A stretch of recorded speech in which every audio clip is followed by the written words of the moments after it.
तो chapter number इसमें 12 है जिसका नाम है बैलेंस ऑफ पेमेंट, जिसको हिंदी में कहा जाता है भुगतान शेष, मैक्रो इकोनॉमिक्स का चैप्टर नंबर 12। तो इसमें हम ये देखेंगे कि बैलेंस ऑफ पेमेंट क्या होता है, किस चीज़ के लिए यूज़ किया जाता है। ठीक है, अब बैलेंस ऑफ पेमेंट का मतलब क्या होता है, अब इसके नाम से हमें क्या पता चल रहा है, पेमेंट मतलब ये है कि बैलेंस हमें किस चीज़ को करना है, पेमेंट को। ठीक है, अब इसमें जो बैलेंस होता है, जैसे पेमेंट को हमें बैलेंस करना होता है और इसमें उन पेमेंट को लेते हैं जो कि एक्सपोर्ट और इम्पोर्ट में इस्तेमाल की जाती है, कि क्या चीज़ें हम जैसे एक्सपोर्ट कर रहे हैं, इम्पोर्ट कर रहे हैं, तो हमने ज़्यादा चीज़ें इम्पोर्ट करी या एक्सपोर्ट कर ली, तो वो चीज़ें हमारी बैलेंस ऑफ पेमेंट की तरह बताई जाती है। तो ये हमें क्या बताता है, accounting statement 1 year economic transaction, ये हमारे के अकाउंटिंग स्टेटमेंट जिसको हम 1 साल में तैयार करते हैं, ये इकोनॉमिक ट्रांजैक्शन को रिकॉर्ड करता है, जो कि इकोनॉमिक ट्रांजैक्शन किसके बीच में हुई है, resident of a country and the rest of the world. Resident of a country, एक कंट्री के बीच में, और जो बाकी वर्ल्ड के बीच में जितनी ट्रांजैक्शन हुई है उन सारी चीज़ों को ये रिकॉर्ड करता है। इसकी एक डेफिनेशन है बैलेंस ऑफ पेमेंट, जो कि हमें एक इकोनॉमिक ट्रांजैक्शन बताता है जो कि कंट्रीज के बीच में हुई है, बिटवीन रेजिडेंट ऑफ कंट्री और रेस्ट ऑफ द वर्ल्ड के बीच में हुई है। ठीक है, अब हमारी जो बैलेंस ऑफ पेमेंट होता है, इसमें जो बैलेंस ऑफ पेमेंट बीओपी, इसमें चारों चीज़ें आती है। इसमें क्या कहते हैं, विजिबल गुड्स आते हैं, इनविजिबल, यूनिलेटरल ट्रांसफर और कैपिटल इनकम, जिसको कहते हैं इनकम। अब विजिबल गुड्स में एक तो गुड्स होते हैं वो, जैसे मानो ये चीज़ है, हमने कहीं से बाहर से कोई चीज़ मंगाई या भेजी, ये क्या चीज़ है, विजिबल है, दिखने वाली। ठीक है, फिर इसे हो जाता है आपके विजिबल में। ठीक है, विजिबल गुड्स इसमें आ जाते हैं। फिर दूसरी होती है इनविजिबल चीज़ें। इनविजिबल जैसे सर्विसेज देना, एक दूसरे देश में सेवाएं देना, यहाँ से हम देश में से यहाँ से सेवाएं बाहर दी जा रही है, बाहर से सेवाएं यहाँ दी जा रही है, तो क्या होगा, ये सेवाएं क्या होती है, दिखती नहीं है। ठीक है, वो क्या जाती है सेकेंड वाली कैटेगरी में, जिसको कहते हैं इनविजिबल गुड्स का ट्रांसफर, लेना देना। तीसरे में आ जाती है यूनिलेटरल ट्रांसफर। यूनिलेटरल ट्रांसफर जो कि हमने पीछे चैप्टर में पढ़ा था, जिसमें हम यूनिलेटर में क्या करते हैं, गिफ्ट्स की डिमांड, गिफ्ट होते हैं, तो एक पार्टी देती है लेकिन हम दूसरे से डिमांड नहीं करते, इच्छा अनुसार लिया जाता है। भाई उसकी इच्छा है कि गिफ्ट भेजेगा, मर्जी है, देना है तो दे, वरना कोई दिक्कत नहीं। ठीक है, गिफ्ट्स का ट्रांसफर इसमें होता है, जैसे गिफ्ट्स हो गई, वैसी अलग सी चीज़ है। ठीक है, जो सिर्फ एक ही कंट्री के ट्रांजेक्शन होती है, ज़रूरी नहीं कि दूसरी कंट्रीज के ट्रांजेक्शन ऑपोजिट में करें। फिर इसमें आ जाती है आपकी इनकम्स के बारे में, जो कि इनकम मिलती है, जिसमें आपको कैपिटल कहते हैं, जैसे इनकम यहाँ कंट्री में मिलना और यहाँ से इनकम दूसरी कंट्री से बाहर जाती है। ठीक है, तो ये आपकी आ जाती है, जो कि बैलेंस ऑफ पेमेंट में इंक्लूडेड होता है। अब हमारा जो बैलेंस ऑफ पेमेंट है, ये एक डबल एंट्री सिस्टम है। क्या है, double entry system. Double entry system मतलब दोनों तरफ की ट्रांजेक्शन होती है। भाई जैसे डबल एंट्री सिस्टम है, मैंने डस्टर लिया तो इसके बदले में पैसे दिए, मतलब दोनों तरीके की ट्रांजेक्शन, कुछ लेना देना होता है इसमें। ठीक है, अब ये जो हमारी जो डेबिट साइड और क्रेडिट साइड, डेबिट साइड क्या होती है, इसको नेगेटिव साइड कहेंगे, जो क्रेडिट साइड है वो क्या होती है, पॉजिटिव साइड। डेबिट साइड क्या होता है, ये आउटफ्लो होता है, मतलब यहाँ से जब चीज़ें बाहर जा रही हैं। ठीक है, और जब क्रेडिट साइड क्या होता है, पॉजिटिव पॉइंट होता है, इसको कहते हैं जब बाहर से चीज़ें यहाँ आ रही है। ठीक है, तो डबल एंट्री सिस्टम डेबिट और क्रेडिट होता है। अब ये देखो कि इन्हीं चारों चीज़ों को हम इसमें देखे जाएंगे कि कौन सी चीज़ कहाँ पे आएगी। चारों चीज़ों को ही देखा जाएगा इम्पोर्ट एक्सपोर्ट करके। देखो, डेबिट साइड में हम क्या देखते हैं, आउटफ्लो होता है, और इसमें इनफ्लो देखते हैं। अब कई हम चीज़ें को इम्पोर्ट करते हैं, अब हम चीज़ों को इम्पोर्ट करते हैं तो क्या होता है, चीज़ें मंगाई लेकिन इम्पोर्ट क्या हो रहा है, मतलब यहाँ पे चीज़ें मंगाई लेकिन हम कैश क्या दे रहे हैं, बाहर दे रहे पैसे, क्यों हो गया, ये कैश का क्या हो गया, आउटफ्लो हो गया, तो हमारी डेबिट साइड आएंगी, नेगेटिव साइड। ये हमारे गुड्स हो गए, इसमें हम इम्पोर्ट कर रहे हैं गुड्स का, गुड्स और सर्विसेज अलग अलग होती है। ये है हमारा विजिबल आइटम, ये है इनविजिबल आइटम, ये है यूनिलेटरल, ये है कैपिटल जिसमें इनकम है। ठीक है, हमने गुड्स मंगाए तो इससे क्या होगा, हमने गुड्स मंगाए लेकिन पैसे बाहर गए, तो ये क्या हो गया, हमारे डेबिट साइड में गया। और यहाँ पे जो एक्सपोर्ट है वो क्या हो जाएगा, क्रेडिट साइड में। एक्सपोर्ट ऑफ गुड्स, गुड्स का एक्सपोर्ट हो रहा है, किसका, गुड्स का एक्सपोर्ट हो रहा है। ठीक है, अब इसमें क्या देखेंगे, इम्पोर्ट ऑफ सर्विसेज, हमने कोई सर्विसेज ली तो उसके बदले में हमने कैश दिया, तो क्या हो गया, ये कैश का आउटफ्लो हो गया, पैसे का आउटफ्लो हो गया, तो ये क्या हो गया, हमारे पैसे का आउटफ्लो, तो हमारे डेबिट साइड में आएगा।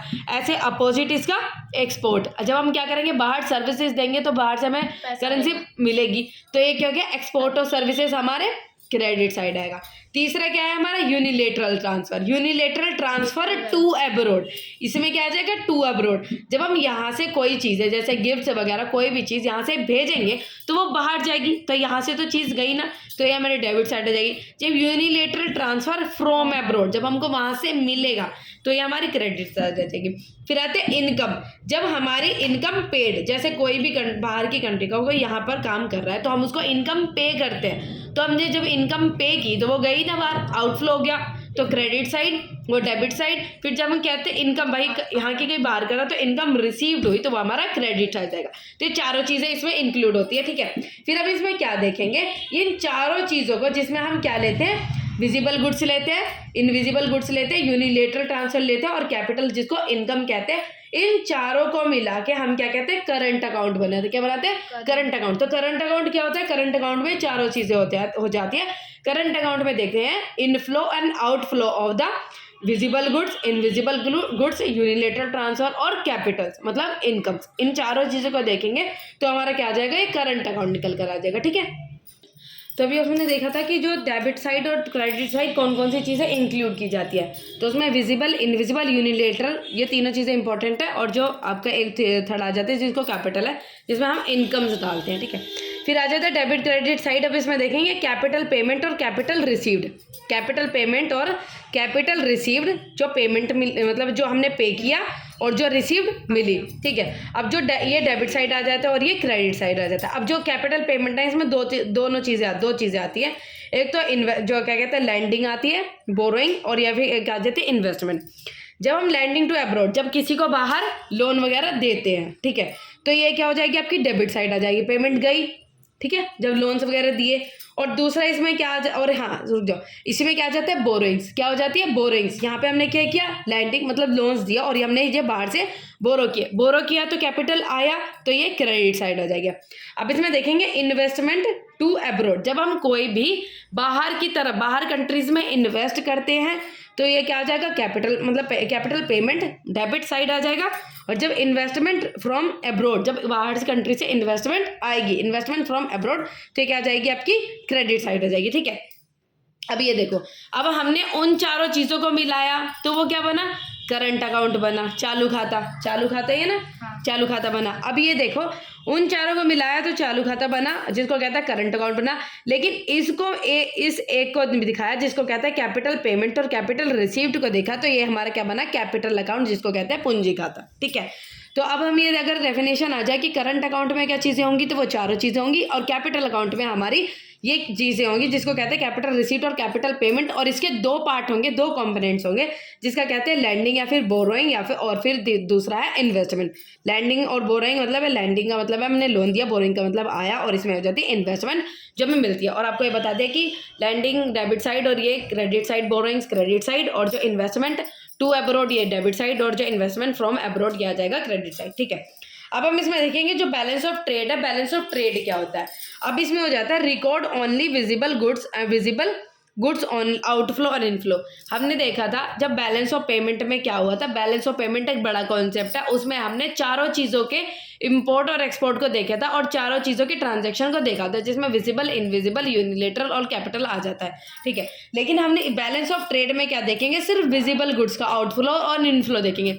जब हम ट्रांजैक्शन रिकॉर्ड्स करते हैं सिर्फ विजिबल गुड्स के इनफ्लो और आउटफ्लो की, उसको क्या कहा जाता है, बैलेंस ऑफ ट्रेड कहा जाता है, ओके, बैलेंस ऑफ ट्रेड कहा जाता है। अब बैलेंस ऑफ ट्रेड है वो बैलेंस्ड कब होगा, जब import is equal to export होगा। जब बैलेंस ऑफ ट्रेड हमारा बैलेंस हो जाएगा, जब इंपोर्ट, हाँ, एक्सपोर्ट भी विजिबल गुड्स का उतना ही हो रहा है, उतना ही इनविजिबल गुड्स का एक्सपोर्ट हो रहा है। सरप्लस कब हो जाएगा, जब मैंने एक्सपोर्ट किया, एक्सपोर्ट मैंने 5,000 कर दिया, लेकिन इंपोर्ट मैंने सिर्फ 4,000 का किया है, तो जो 1,000 है वो क्या हो जाएगा, मेरा सरप्लस बैलेंस ऑफ ट्रेड आ जाएगा, ठीक है। अब इसमें देखेंगे डेफिसिट बैलेंस ऑफ ट्रेड कब होगा। डेफिसिट बैलेंस ऑफ ट्रेड होगा जब मैंने इंपोर्ट कर लिया और मैंने एक्सपोर्ट बहुत कम किया, तो मेरा क्या हो जाएगा, डेफिसिट, जो 1,000 था वो डेफिसिट बैलेंस ऑफ ट्रेड हो जाएगा, ओके। तो अब इसमें देखा हमने बैलेंस ऑफ ट्रेड क्या होता है, बैलेंस ऑफ ट्रेड कितने तरीके का होता है, सरप्लस कब हो जाए, बैलेंस्ड कब होता है, और डेफिसिट कब होता है। अब उसमें हमने देखा था कि जो बैलेंस ऑफ ट्रेड था उसमें हमने सारी चीज़ें देख ली थी। अब इसमें देखा जाएगा जैसे बैलेंस ऑफ जो हमने करंट अकाउंट देखा था, उसमें मानो कि हम करंट अकाउंट में क्या चीज़ें डालते हैं, उसमें मतलब इंपोर्ट और एक्सपोर्ट देखते हैं, इंपोर्ट और एक्सपोर्ट इन चारों चीज़ों का देखते हैं, विजिबल, इनविजिबल, यूनिलेटरल और जो कैपिटल है, इन चीज़ों का हम देखते हैं। लेकिन मानो हमने उन चारों में से जो डेबिट साइड था और एक क्रेडिट साइड था, ठीक है। मानो जो डेबिट साइड जो था वो था अमाउंट आपका 7,500, जो हमने जो जितनी भी चीज़ें थी एक्सपोर्ट जो की थी उसका अमाउंट कितना आ रहा है, 7,500। और जो हमने जितनी भी चीज़ें इंपोर्ट की थी, जो हमारा डेबिट साइड आ रहा है वो कितना आता है, 7,000 600, 7,600 रहा है। इसका मतलब क्या कहना चाह रहा है ये कि मैंने डेबिट मतलब ये है कि इम्पोर्ट ज़्यादा कर लिया और जो मैंने एक्सपोर्ट था वो कम किया, तो मेरा क्या हो गया, नेगेटिव पॉइंट आ गया। तो क्या हो गया, ये मेरा डेफिसिट हो गया। मेरा जो कैपिटल अकाउंट है वो क्या चला गया, लॉस में चला गया। भाई मेरा कैपिटल अकाउंट इन चारों चीज़ों में मुझे घाटा हुआ और मेरा कैपिटल अकाउंट जो है वो लॉस में चला गया। अब ये जो नेगेटिव ट्रांजेक्शन हुई, इस चीज़ों को सेटल करने के लिए ही कैपिटल अकाउंट जो है वो बनाया गया है। ठीक है, अब जो हमारी जो करंट अकाउंट में जितनी नेगेटिव चीज़ें हुई थी उसको कौन सेट करेगा, अब कैपिटल अकाउंट। और कैपिटल अकाउंट दो जगह से चीज़ें दो चीज़ें आती है कैपिटल अकाउंट में, या तो वो बोरो करता है या फिर वो इन्वेस्ट करता है। अब यहाँ क्या हुआ कि नेगेटिव अकाउंट है, नेगेटिव का मतलब है कम। अभी इस चीज़ को बैलेंस करने के लिए, मतलब करंट अकाउंट मेरा पॉजिटिव है और बैलेंस करने के लिए हम क्या करेंगे, जो हम ये दो चीज़ करता है, या तो ये बोरो करता है या फिर इन्वेस्ट करता है, तो ये कम है। तो अब ये क्या करेगा, बाहर से इसको 100 रुपीज़ को क्या करेगा, बोरो करेगा। 100 को बोरो जब ये करेगा तो ये क्या हो जाएगा भैया, पॉजिटिव हो जाएगा। तो एक बैलेंस करंट अकाउंट हो जाएगा ना, बैलेंस हो जाएगा पूरा। तो ये क्या करता है, कैपिटल अकाउंट करंट अकाउंट की ट्रांजेक्शन को ठीक करने में मदद करता है कि भाई बोरो और या फिर इन्वेस्टमेंट से। ये चीज़ हमने देख ली कि बाहर से बोरो करेगा। अब दूसरा क्या आ जाएगा, जब मेरा सरप्लस आ जाए, कैपिटल अकाउंट करंट अकाउंट में क्या आ जाएगा, मेरा सरप्लस आ जाए, ज़्यादा आ जाए, मतलब मेरे जो एक्सपोर्ट था वो ज़्यादा आ जाए, इम्पोर्ट मेरा कम हो जाए। तो ये जब ये सरप्लस हो जाएगा, इस चीज़ को भी दो तरीके से चीज़ें ठीक करता है, या तो लैंडिंग, ये बाहर लोन दे देगा, या फिर दूसरी कंट्रीज़ में इन्वेस्ट करना शुरू करेगा।